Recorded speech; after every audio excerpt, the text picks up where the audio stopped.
জি বাংলা পরিবার অ্যাওয়ার্ডে মঞ্চে অজ্ঞান হয়ে পড়ে যান ঈশানী চট্টোপাধ্যায়ের মা। এই দিনটি কি ঘটনা ঘটেছিল বললেন নায়িকা। টেলি আড্ডাকে দেওয়া এক সাক্ষাৎকারে মায়ের হাত থেকে অ্যাওয়ার্ড পাওয়া প্রসঙ্গে তিনি বললেন, মায়ের হাত থেকে অ্যাওয়ার্ড পাওয়া অনেক বড় স্বীকৃতি, ওটা সব থেকে বড় পাওনা।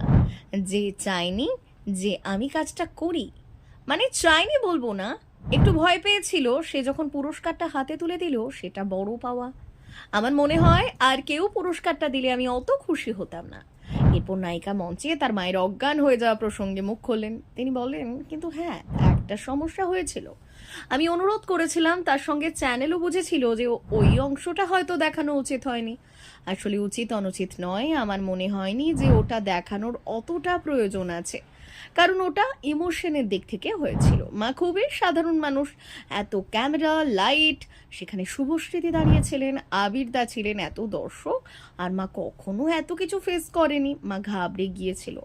তাছাড়াও আমি বাবার কথা বারবার বলছিলাম, ওই কথাগুলো মনে পড়লে মা খুব দুর্বল হয়ে যায়। তাই খুশি আর দুঃখ, বাবাকে মনে করার সব মিলিয়ে মা অজ্ঞান হয়ে যায়।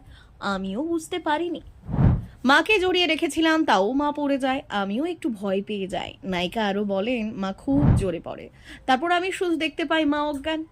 মায়ের মুখ থেকে রক্ত বের হচ্ছে, আমি বুঝতে পারছিলাম না কেন মুখ থেকে রক্ত বের হচ্ছে।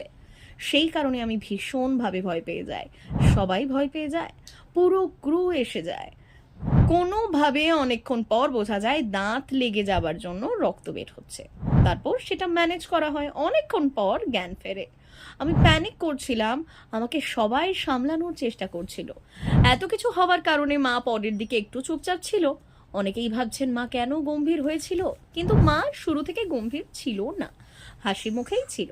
পরের শারীরিক সমস্যার জন্য একটু গম্ভীর হয়ে যায়। মাকে আমি ধরেছিলাম, শুভশ্রীদি ধরেছিল, সকলে খুব সাপোর্ট করেছিল।